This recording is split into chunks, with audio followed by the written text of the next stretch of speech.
Hello there, good afternoon, and welcome to another edition of the program Issues in the News on Silverbird Television. My name is Victor Ita. Today on the program, we are looking at the President's re-election campaign cancel.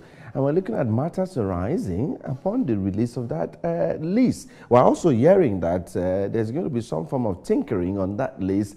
Those with questionable record will be let out and new people will come in. The politicking about that list is still ongoing, and then we would also touch base to check the subsidy removal or restoration debacle, where Alhaji Atiku Abubakar has proposed that he's going to, if elected, he would restore back subsidy. And of course, the president's men are everywhere, and we're working to bring them on this program so that you get to hear their defense on why subsidy should not be restored in Nigeria. But these are the conversations, defining the 2027 general election campaign. So keep it locked here on Silverbird Television as we go on this break. When we come back, we'll sit into the details of the discussion. See you after this break.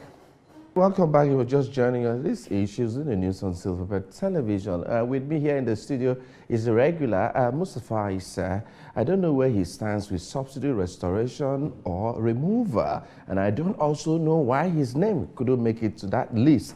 Because we've seen non-APC members on that list. We've also seen serving government officials on that list as well.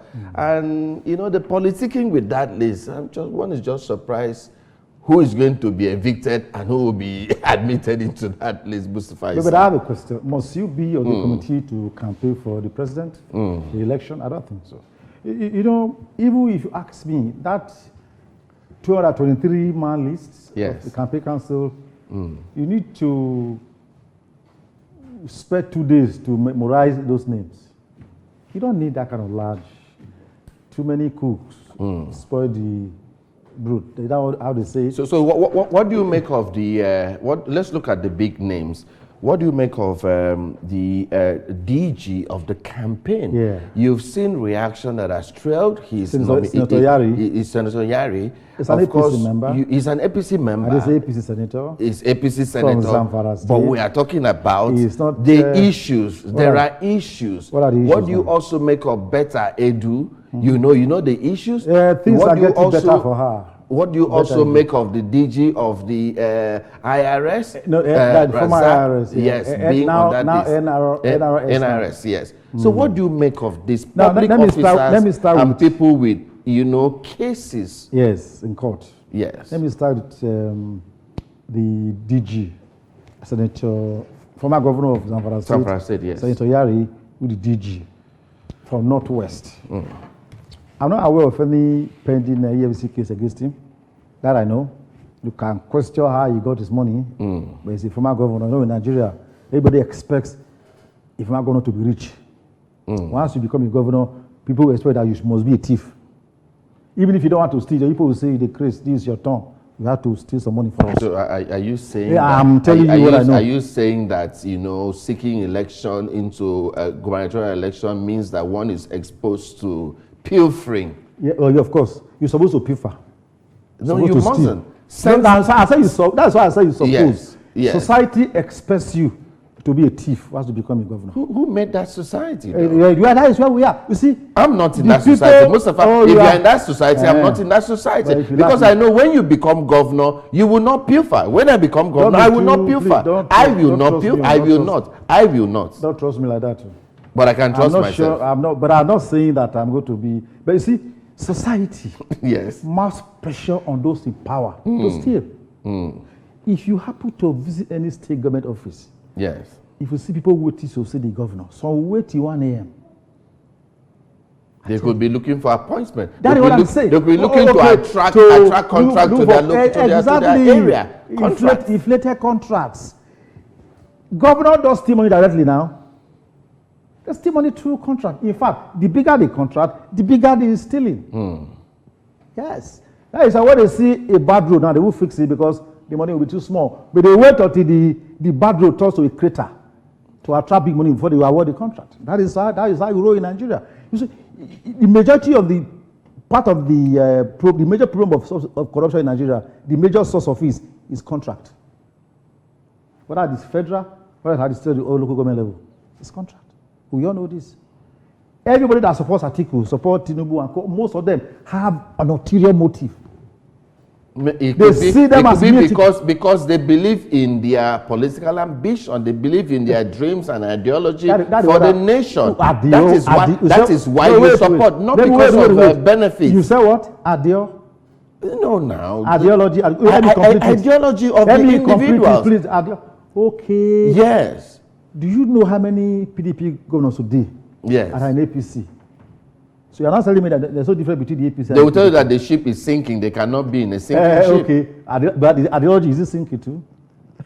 But wait a minute. Let's discuss the list. Yes. Yari were the cabinet excused. No, that's no problem. Then the issue of Betta Edu. You know, she was sacked as Minister of Material Affairs on suspicion that she stole some money. And a committee was set up. Allegation. That's what I'm saying. Suspicion allegation. Yes. A committee was set up to investigate her. Almost 3 years after, there's no report. Did the report clear her? EFCC said they are working. 3 years after, no report. EFCC told us that they recovered billions of naira from, over that issue. But they have not come to tell us who refunded the money and how it was refunded. I wish to go to a fake prosecution, nothing. They suddenly now, they brought her to the campaign council. Well, her sins have been forgiven. It's possible that her sins have been forgiven. It's suspected sin. Yes. Because she was not arrested. She was not arraigned in court. She's not even on trial. It's not even the better. She's innocent until proven guilty. And she's a member of the APC. Yes. She's a critical stakeholder of the APC, former national woman leader of the APC. So this qualifies her to be on the presidential campaign council. They should have returned her as a minister. See, she was cleared in court. If she was clear by the report, why did they return her as minister? I don't know. That's a different question. Yeah. There's another lady that's even the issue. Better Edu was never arraigned anyway. There's another lady from Delta State. Yes. Ngozi Olejeme. She was alleged to have stolen billions of dollars from NSITF, Nigerian Social Insurance Trust Fund. And she has a pending case in court now. EFCC arraigned her in court. She's facing trial. And the trial is still on. It's still very much on. It's still active, She is on that list. Then, former governor of Borno State, Gas, you know Gas? Governor Ali Modu Sheriff. Yeah, from SARS to Gas, Senator Modu Sheriff. The famous Chibok girls. She's on the list. He's on the list, there, Boko Haram issue, what happened. He's also there. He's on the list. So, but the question is, what will happen if you remove these names from that list? To give you that credibility, do you need this? Does the campaign list need credibility? Does it need men of integrity? You see, it needs politicians. It is appointment list that needs integrity and people of tested moral standing. All right. Not politicians. These are politicians. I agree with you. And they are pre-election issues. What I'm saying is this. Yes. The recent governorship election in Osun State. Osun State, yes. Did you know how many members were in the APC campaign council? There are about 200 and something of them. Did they win? Just a little shy of 300. Fine. Did they win? The people won. That's what I'm saying. You see, how many people were in the campaign council of Governor Adeleke? And they won. It's not a matter of campaign council. Even if you have 1,000, it is better for you so people that are credible. I don't know. People should learn to take lessons from history. I'm telling you this. When I saw that list, and I was wondering, was the president under a kind of, so they put a hammer on his head and say you must put these names? What do you make of public officers? There are public officers, the chairman of the Nigerian Revenue Service. Yes, is also NRS, who spoke very well of the president. Yes, he's on that list. And other public officers. You know the committee he heads? Yeah. Committee on Revenue Revenue Mobilization. I'm surprised that they didn't add the CBA governor. You know, when you hear that, somebody like Adedeji, Zach, the chairman of NROS, Nigeria Revenue Service, that in charge of tax collection in the country. He's not a member He's heading revenue mobilization for a presidential campaign, yes. The impression will be that, this man wants to use our money, our hard-earned money, taxes. They want to use it to campaign. That is why it is wise for you to take such people off. Zach Adedeji can still work for the president without being a committee member. Is there a law that says that he can, public officers Of course there is. Is there a law? There is there.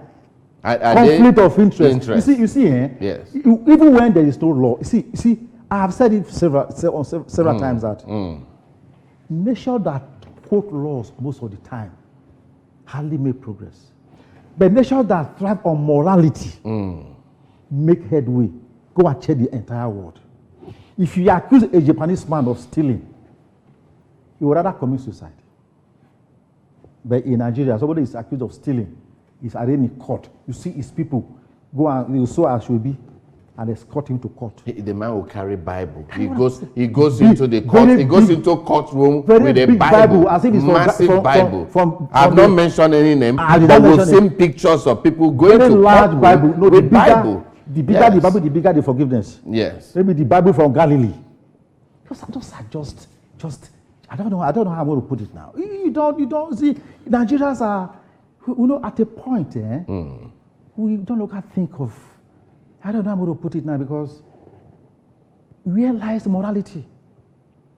If the name says Zach Adedeji, yes. What comes to mind is that this one wants to use public fund to support Tinubu's election. What do you make? You can see what without being there. You've covered elections in Nigeria for a long time, for decades. Let me ask, have you ever seen an election where the president is the chairman of his own re-election re-election campaign? He's the chairman. And the VP is the vice chairman. Vice chairman. Yes. I've never seen. Is it about trust? Is there trust in politics? One person even said it that. Is it that even though you trust? The election in Nigeria now costs billions, if not even trillions now. But they'll be spending before 2 years now. All these city boy movement, city girls movement and co. They are all part of the campaign. It started a long time ago. Yeah, so do you think Mr. President should recuse himself from that campaign team as the chairman of the campaign committee? He should recuse himself. But how are you going to? Because he cannot be chairman in his own occasion. It's like he wants to be chairman of his own occasion. Campaign is not occasional. It's serious work. Yeah, but it's part of an occasion. What I'm going to say is that he's still the president. And how will he combine the kind of job? And he's also the minister of petroleum. And now chairman of the official campaign council. It is really easy. I think he can delegate some functions really. Yes. It doesn't really matter. Those people, the committee cannot report back to him. This is what we are doing, blah, blah, blah. Even if you don't, we're not there physically, you have your boys there. You have your men there who always report to you officially and unofficially. You do not have to be there physically. Really. All right, Mr. Faisal, of course, before the list came out, there was another story. Alhaji Atiku Abubakar granted an interview where he discussed that a BBC Hausa service, and he spoke in Hausa, and I think the choice was that I needed to speak to my base. Yeah, that was why he went to BBC Hausa service. He used the word talakawa. That the downtrodden in the north. Talakawas. Yes. That the ordinary people in the north. So you see, Atiku was that a message from those from northern extraction, or it was just a political statement? It's not a political statement. Yes. Atiku is a veteran politician. He had the experience. He has not won the presidential election. He's a perpetual contestant. And he said... Maybe it's the system that is failing him, not as if people don't believe in him. What do you think? Okay, no problem now. He's already a candidate now. ADC was not registered. He has been contested since 1998. Yes. He contested against Semko Abiola in 1998 in Jos. 1993. The 1992. Yes, at the 1992. at the SDP National Convention in Yes, when some people were still in heaven. Exactly. You know, some people were not even born. You were not even and they are born. doing IT now. Yes, they are doing IT. They were in heaven in So 1992. Now, Yes. article, he said, this is my last time I'm going to contest. So, it's appealing to a bill because today there are some Nigerians who believe that their problem started when Tinubu removed subsidy. You know, it enough. Poverty has always been very endemic. Yes, it is. And the reforms. They have suffered. They have suffered from President Tinubu's reform more than any other more region in the country. More than any other person. The number of Almajiri people, they have doubled. And it's still increasing. And unfortunately for them, and for all of us anyway, the subsidy money that have been given to the state governors, we are not seeing the impact or the lives of the people, including the northern governors. So, which school of thought do you belong to? Do you think that rather than a school of thought that is imaginary, we've seen that rather than a subsidy working for the people is making governors richer, is making governors richer. That is true. The microeconomy has been reduced, has been destroyed, and the macroeconomy is what is picking up, meaning that the rich are getting richer and the poor are getting poorer because subsidy has been removed. So do you go with the school of thought that there should be a controlled release, restoration of subsidy, so as to, the goal of government is to provide security as well as provide welfare for the people. That welfare, you have to use one commodity that everybody can use. So, do you belong to that school of thought that there should be some form of restoration? David. My name is Victor, though. Sorry, Victor. Yeah, sometimes, David. You see, I was thinking last time, I said, but how did matter of subsidy begin? How did it begin in Nigeria? Why was subsidy introduced to to petrol in this country? What led to it? Maybe because of this issue of economy. Yes. But it was abused. Marketers abused it. You didn't bring products to the country. You say you make it false claims of subsidy, blah blah blah. The subsidy became a major source of stealing billions, if not even trillions of naira. By politicians. By politicians, by marketers. It had to go. But now, what happens to the gains of subsidy removal? What happens to the savings? It's not also being used for the people. But when it was removed, with that famous statement of the president on May 29, 2023, yes. Subsidy is gone. Yes. Everything changed in this country. Now, you notice that even when inflation is coming down, food inflation is going up. It's going up, yes. Because of the high cost of transportation. There are many workers today, all over Nigeria, who have dropped their cars at all. They say they cannot afford to fare their car to the president's men will tell you, the president and his men will tell you that they have subsidized, used the process of subsidy savings to put into NEL fund. Meaning that, but Nigerians, some in opposition will tell you that money is like going into a loan app. It's a loan, it's not a grant. It's true. And that he has not gotten to the poor. You see, students taking loans to pay school fees. Yes. It's not a sign of a good economy. When the economy is good, Victor, you wouldn't need to go get loan. Parents can afford to pay their children's school fees. Yes. I don't know if you get my point. That is the logic. That is why ASU is against it. By the way, when this government came, fees were increased beyond the reach of many students. So ASU is saying, instead of asking them to go and take loan to pay fees, it only is on you, the federal government. You can just reduce the fees. So that many people can afford to pay some the fees. students are even getting student loan and still getting school fees from their parents because some parents may not be aware. That's very good. But when they want student loan, it is not free, and that loan is not national cake or national memo. If you want to put it that way, you have to pay back. The law says when you graduate, after your youth service, is it 10 years after your graduation? You have to pay back the money. But many students think that their share of national cake, they are ready to take it. They go pay. It's not free. I think you need to look at the camera and let them know that they will pay, because some of them don't know that they will pay.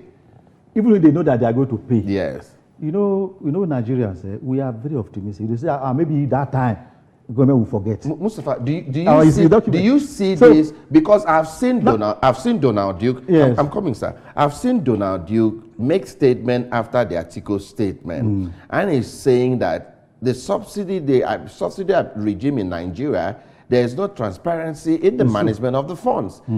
Peter Obi hasn't said anything. You're waiting for his own version. Adebayo hasn't said anything. Do you see this as the coalition's message heading into the 2027 general election that subsidy must be restored? Because it feels as though But in there any is case- a collective agreement between all of them. But in any case, Yes. what article is proposed is different from the old system of subsidy. Yes. He's saying that this time around, if he wins, big if, big if.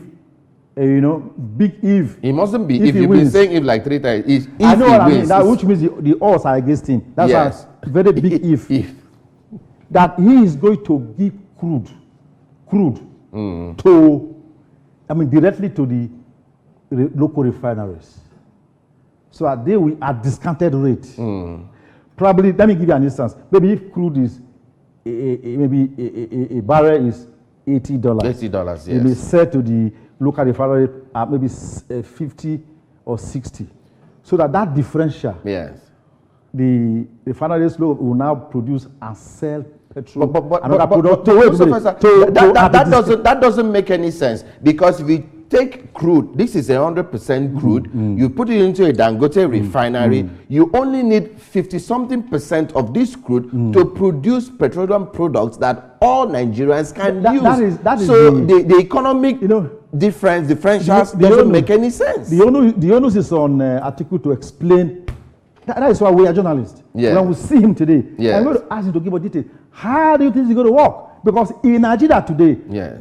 Most of us use petrol. Yes. The trucks use diesel. Yes. Of course, aviation fuel is also from crude. Crude, yes. Kerosene now, if you people use it, many people have embraced the use of gas. So if you focus on petrol, what happens to the other byproducts? In that agreement? Or can they sell those ones at the normal price, but only petrol will be... So there are a lot of details that I need to ask Atiku really. But if you ask me, really, I don't think it's going to work. By the way, where is the crude? Sir, But this has even, where is the crude to give them? Would you agree that this has troubled President Bola Yes, Tinubu's base? you know why they are because he didn't troubled. just, his men went on air, he also made a comment about You this. know why they are troubled? Let me tell you the truth. Yes. Nigerians have been asking. Since something was removed May 29, 2023, we have not seen the benefit. We have not seen it. So it's left for them to explain to Nigerians why it should be sustained. You got the point? What article had to explain why it's going to work better. This is the beauty of democracy. We have been saying that let us have issue-based campaigns. Campaign, yes. Let's discuss issues instead of calling people chimpanzee. Yes. There are many issues to be discussed here. Do you then see, power sector now, yes. they don't know they tell anything about it. Even the issue of exchange rate. I want them to also come out to tell us Yes. you have alternative for people to choose But from. Peter Obi started the discussion that is going to grow our power consumption into 10,000. It will generate 10,000 this thing once he gets elected, if he gets elected. So he has had that power communication. Yeah, when we see him, Yes. we'll ask him, Yes. is the issue about generation alone? What about transmission and distribution? Those are the major issues. Even today, if you generate 10,000 megawatts, our carry power of our transmission bubble cannot carry 10,000 megawatts. Do you see subsidy removal and power generation being at the front line of conversation in this 2027 general election? Very well, Victor. The entire economy Yes. is the number one factor, Yes. followed by security. Yes. Then, of course, within that economy, subsidy is part of it. Subsidy is also a major chunk of that economy that is going to dominate this election for obvious reasons. Subsidy restoration, yes or no? Do you think it's going to favor? Do you think Niger Delta will support, all producing states will support subsidy restoration? Anyhow you want to do it, they will get their money. But even if you say you are discarding the crude, then the actual price will be there. Yes or no? Do you see governors supporting subsidy restoration? The governors who are now enjoying huge monthly allocation will not support it. Yes. Including Labour Party governor. Yeah. All right, Mr. Festa, let me thank you so much. This conversation is still ongoing, and we would see an end to this. This would run till December and early January 2027. January 16th. Yes, January 16th. Yes. So, Mr. Festa, thank you so much for your time, for joining us this afternoon. Well, it is the size of our package. Whether subsidy stays or subsidy is gone, Nigerians deserve some form of welfare subsidized package from the Federal Republic of Nigeria. It is our duty. If we are paying tax, this administration must tell us why we should endorse them for a re-election where subsidy will still not be there. If Achiko wants it, then you have to tell us, show us the why, the how, and the when. We need all of these things broken down. Yeah. It is the question that these two gentlemen must answer us. I remain Victor Ita. I am done. I am gone. See you on Wednesday. Bye-bye.